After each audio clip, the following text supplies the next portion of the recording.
I just feel like women, they have minds and they have souls as well as just hearts, and they've got ambition and they've got talent as well as just beauty, and I'm so sick of people saying.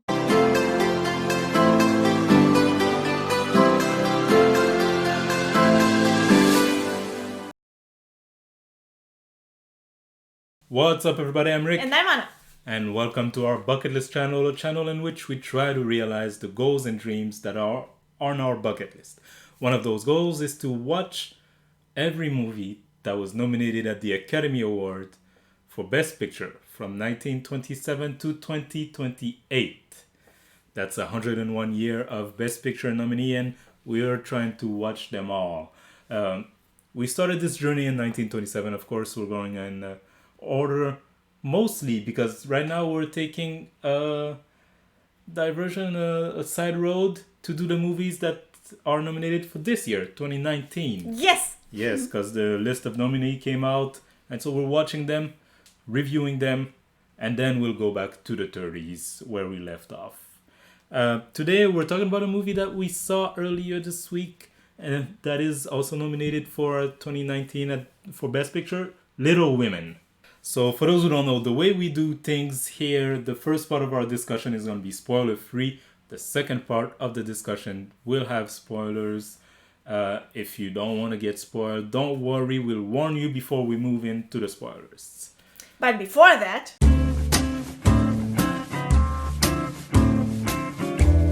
Before that, I'm just going to give you guys and you also some information about the movie. yes. And so, yeah, let's get into it. This movie is a co-production by Columbia Picture, Regency Enterprise, and Pascal Picture, and it was distributed by Sony Pictures. The movie came out December 25th, 2019, Christmas. Oh, yeah, Christmas movie. Is it though? But there is Christmas in it, I guess. Yeah. This movie is based on the book Little Women, the same name, by Louisa May Alcott, a book that came out in 1868. Okay. 19th century. Yeah, it's pretty old. Right. Yeah. This is the 7th film adaptation of this book. The 7th? Yeah. Like, I knew there was another film adaptation. Oh, yeah? Yes. Oh. But 7, I didn't think so. Yeah. That's a lot. This must be a popular... Why haven't I heard of it before? It's a very popular book. I've really never heard of it before. The movie was directed by Greta Gerwig. It stars Saoirse Ronan. I'm having a hard time with her name. As Josephine March or Joe March. Okay. Emma Watson as Margaret. Florence Pugh as Amy March. Eliza Scanlon as Elizabeth or Beth March. Laura Dern as Marmee March. Timothy Chalamet as Theodore Lawrence, also Laurie. And Meryl Streep as Aunt March. Interesting to know about the cast is some of the cast didn't even audition for their role. Meryl Streep and Saoirse, it's 3 vowels together, like I'm not sure how I'm supposed to pronounce her name. Joe, let's call her Ronan, our family name, just called Greta, the director, and said, I want this role, and I want this role. Oh, and they just got it. Yeah. I mean, I get it with Meryl Streep because, but of this, I've never heard of this other actress. Ronan, so she's known for doing a lot of period pieces, and she's really good at that. Yeah. Okay. Yeah, the book, as I said a few minutes ago, has been adapted 7 times into movies. Mm-hmm. The first time in 1917, and a silent movie. 1917. Wow. Yeah, more than 100 years ago. Yes. Yeah. that's something to think Yeah. about. More than 100 years ago was the first movie adaptation of this. And the second time in 1918, the year after. The year after. And another silent movie. And then the first sound one was in 1933. And that one is also nominated for Best Picture. Yes, that's So good. we're going to be watching that in the future. Not so far from where we are, 1933. So we'll be watching that soon. It's coming soon. Another one was made in 1949, which was the first color adaptation. Another one was made in 1994, so there's a big gap here. 2018, there was another adaptation. 2018? 2018. Only last year? 2 years ago, we're in 2020. But I mean, this movie came out Yeah. in 2019, so, So 1 year before that, is what I meant. 2019 is the last one, and that's the one we just watched. But that's not it. The book was also adapted into plays, musical, opera, TV, radio shows, and I can't believe I've never heard of this before. anime. Anime! Japanese Oh anime. my gosh! Yeah. I can't believe it. Yeah. Yeah, that's This is- it's surprising. This is a very well-known book with so many But adaptations. did you know of it? I've never heard of this before. Like, we went into the theater to go see the movie, and I didn't even see a trailer for it before. Like, I didn't even know what the story was about. Yeah, no, me neither. I had no idea. Oh my gosh. As I was researching that, I was like, oh my god, really? But yeah, this movie, the one we watched, the 2019 one, nominated for 6 Academy Award, of course, Best Picture, Best Actress for Ronan. I'm just calling her Ronan now. Best Supporting Actress for Florence Pugh as Amy. Very good, no? Yeah. Best Adapted Screenplay for Greta Gerwig, based on the novel, of course. Best Original Score for Alexander Desplat, and Best Costume Design for Jacqueline Duran. So yeah, that was all the information that I had. Now we're going to go into a spoiler-free discussion of the movie.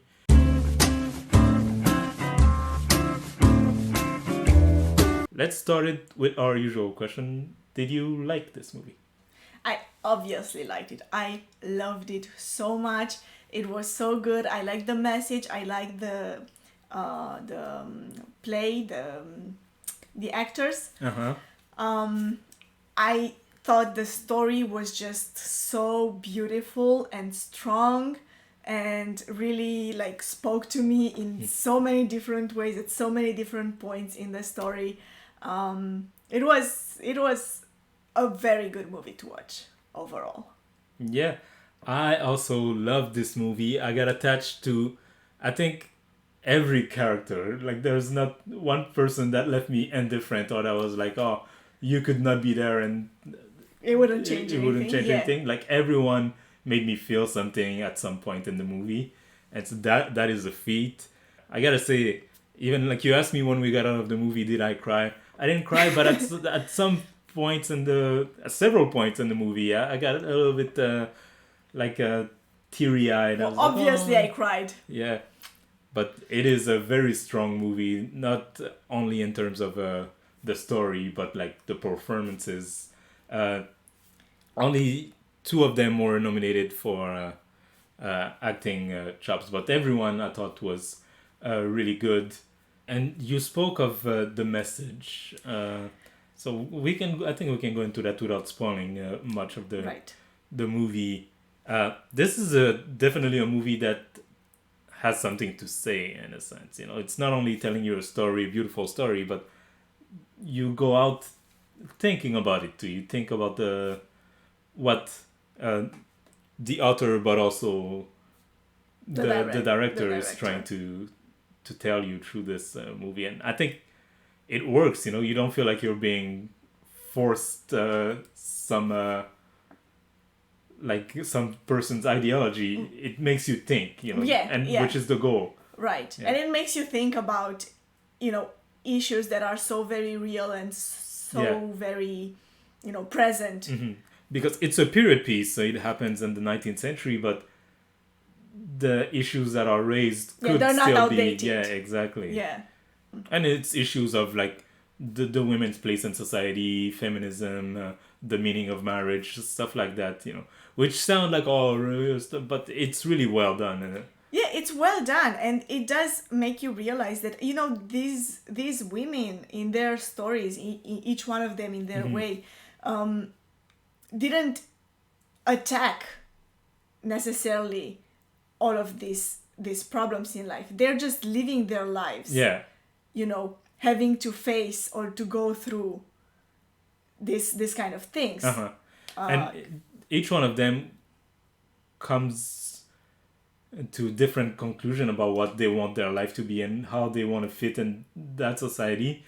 And in a way, most of them are satisfied with the choices that they make, which makes you think, like, again, when I was saying, it doesn't try to just cram some ideology down your throat, because it gives you different perspective. Right. And then it tells you none of these are necessarily wrong. There is the overarching issue of patriarchy and the how women are viewed and what is their place, what is the place that we give them. But the decision that they come to, they don't point to one decision like of one of the girls and say, "Oh, you're wrong and she's right." You see what I mean? Yeah. And even if I like that you feel like even in this world that they're presenting, right, in which women don't have as many liberties or as many possibilities as men do, they still find a way to like take their lives into their own hands and make their own decisions for themselves. Yeah. It does you do feel like that, but you do feel like it's hard, like it's not the easy choice for them. Yeah. The easy choice would just be to respect the social rules, social norms. Yeah. Yes. But no, like whatever direction their lives goes into, you do feel like they have to be like really strong and powerful and know what they want in order to obtain it. And so the movie really works. By all means, it is a great movie. I recommend it, and I guess I recommend it. Yeah. Yes. Even though I've never heard of it before. Yeah. Now let's move into our spoiler-filled discussion. That doesn't mean that we're going to spoil the whole movie. It just means that we're not stopping ourselves from discussing plot points now. And so if you don't want to be spoiled, I invite you to leave this video but like it before you go. And for those of you who either don't mind getting spoiled or have seen the movie, let's get into it.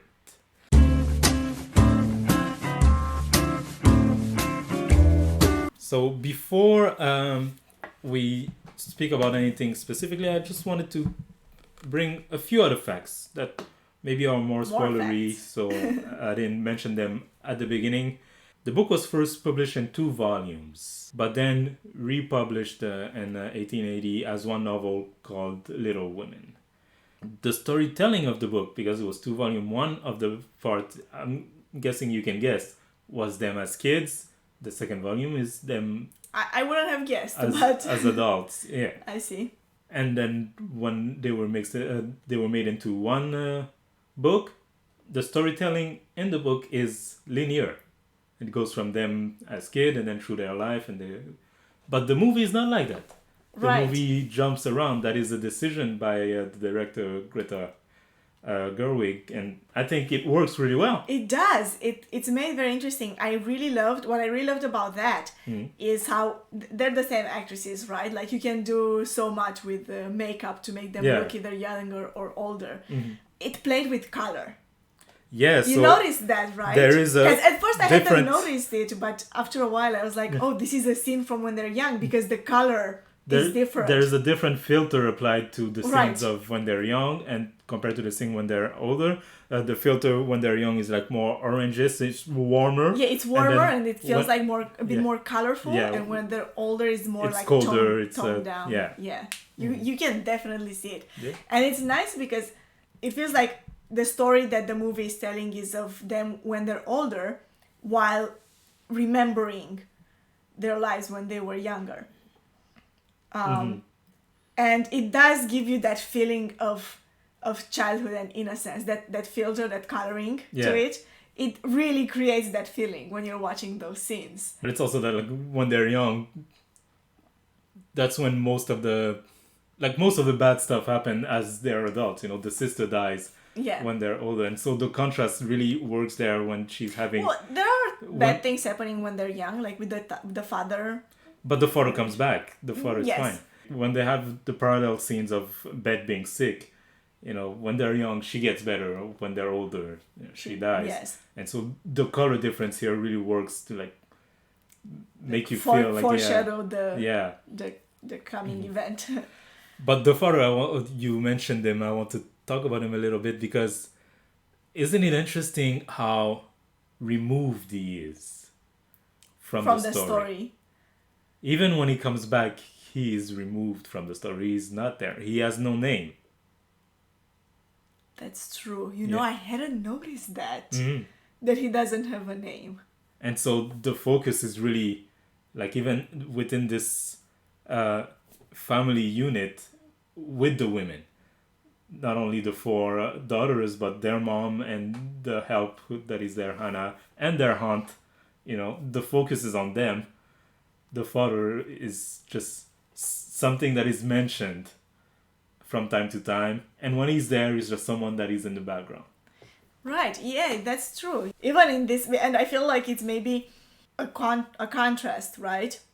Like the message that they're sending about the patriarchy, but showing us a family in which the father is mostly absent. Mm-hmm. That's interesting. Mm-hmm. I hadn't thought about it because I actually didn't notice that. I mean, all of these details that you're telling me. Let's get a bit more into the message because I think that's the crux of the movie about the woman's place in society. And I think one of the most interesting conversation is one that Joe has with Aunt Marge about how can a woman make it into the world. There is only one way for you to do it, is to get married. Yeah. And she said, you're not married. She said, yeah, but that's because I'm rich. Right. And she said, oh, but then can I just become rich and then I don't have to get married? Yeah, that makes me wonder. And she because says there are very few ways for women to get married, to get rich in this world. So I'm wondering, like, what did she do something, like whatever she did in her life that, earned her the fortune that she has? Or was she just born rich and so she didn't need to marry? It's not. It doesn't say it in the movie. It's not specified, but it's more the conversation that I thought was interesting. Yeah, not that's true. her position specifically, but her saying that it kind of sets the tone for both Amy and Joe's journey, because Joe is trying to forge her own path and is saying repeatedly, like, I don't want to get married. I don't need to get married. It's not something that she's compelled about doing. When Laurie asks her to marry him, she says, like, I tried loving you and the way that you love me, but I just can't. It's not something that I want. I don't think I ever want to get married. It's not like she picked up a notebook and says, in my life I've never get married. It's not a conscious choice. It's just right. She doesn't feel the need to, but society is telling her she has to. The contrast of when she's older, and then she says, like, oh, if Laurie asks me again, I'll just marry him. She tells that to her mom, and the mom replies, like, but do you love him? She says, not really, but I'm lonely. Right. So is that the alternative? That's what I was meaning to say, like, at the beginning when I was saying, like, none of the choices that are presented are really like black and white, or this is the right choice, this is the wrong choice, because Meg gets married. Meg gives up her dreams of being an actress. But she Meg just is in gets love married. with the man that she gets married to. And she says she's happy about it, but also she wanted a better life for herself. It creates some friction for... Right, but even then, even when things get hard for her, she still stands by her choice. She still, in the end, comes to the same conclusion that she loves him and she's happy with him. None of them are, like, 100% satisfied with their situation, but none of them regrets their choice either, because Joe wanted to write. That's what she wanted to do, and she didn't want to marry Laurie, and Meg wanted to marry, but she also wanted to be rich and have all these pretty things, And I think Amy, seeing both of her older sisters, and being convinced by Aunt Marge, like, you're the only one left who has to do that choice of marrying for money. Right, and to save your family or to help your family. And she has that great speech about how marriage is inherently an economic proposition when Laurie is saying that it's about love, and he's saying like, oh, poets wouldn't agree with you that it's economic. But isn't that the whole point? Is that usually those poets or those writers, they're men. They have the Right. luxury. And also him saying that Yeah, he's a man. he's a man. Like So, they have the luxury of marrying for love. Yeah. Whereas the women most of the times but don't. she says like, no, for me it's inherently a economic proposition, because even if I marry for love, all the money that I have is now yours. All the property that we have is yours. If we have kids, they're your property, not mine. Right. You know. And then, if I So- wanna have a like better life and marry someone who's poor, then like, you know, there is an economic incentive to it, and you can't deny that. And maybe because you're a man and a rich man, Right. also, like, you don't see that. Exactly. Mm-hmm. And that's very interesting. And she makes a very good point there. Well, not she doesn't say it, but in what you said it, in like how you said it now, is that I'm like men are oblivious to this kind of thing. Like back then, I mean, like, or in their Yeah. world, like they don't see things the same way a woman would. They couldn't, because they would never be in that position. Interesting that they got married before they got back to the US. But I wondered about that, I because wondered if he was rushing to do it because he doubted himself. Like, if I see Joe again, will I still want to go through this? And so we have to do it now. But also you have to think that the boat trip from France to the US It's pretty long. is pretty long. Yeah. So I'm wondering if it was about that. Yeah. But thinking that Amy was mourning. So yeah, that was a It's curious. an interesting like timeline to do Yeah. this, yeah. Or And maybe they thought. maybe for both of them it's the same, you know, because Amy was very worried when she first saw Joe. She would be angry about it, Okay. you know. So she was worried that when she gets there and Joe is upset, then she would. Yeah, so maybe Give for it both up. of them it's like, we don't want to wait and then get home and Joe doesn't agree with this, because neither of them would go through with it, you know. Right. But if we already done it, then nothing Then- can stop it now. Right. We're getting a bit long with it, but I want to hit on one thing that happens at the end when she speaks with the publisher who published her book, Joe. Yes. And- I know what you want to talk about. He, in a way, like, strong arm her to make the main character of her book, marry. Which is basically her. Which is her, because the book is like autobiographical, like it's about their story. Right. And she marries in the movie, she marries in the books that she writes. And I was wondering if that's some meta commentary on The the real author, story the of real the author. author, and how she wrote that book, and maybe was strong armed into getting her main character married, even though the character says throughout the whole story That she doesn't that want she doesn't to want get to get married. married. Yeah, I thought about that. The meta commentary, if there is one, was not in the book, because there's not that publisher Joe discussion in the book. But looking for information about that, I found this little paragraph. I'm just going to read them. At the times, young girls perceived marriage to be their end goal. So after the publication of the first volume, I told you it was 2 volumes, many girls wrote to Alcott asking her who the little women marry. Alcott particularly battled the conventional marriage plot when she wrote Little Women. She did not have Joe accept Laurie's hand in marriage, and rather she arranged for Joe to marry. When she arranged for Joe to marry, she portrayed an unconventional man as her husband. She used Frederick, the guy she marries, to subvert adolescents' romantic ideals, because he was much older than her and seemingly unsuited for her. And so there was some pressure, not from the publisher, but a lot from fans Right. who wanted the character to marry.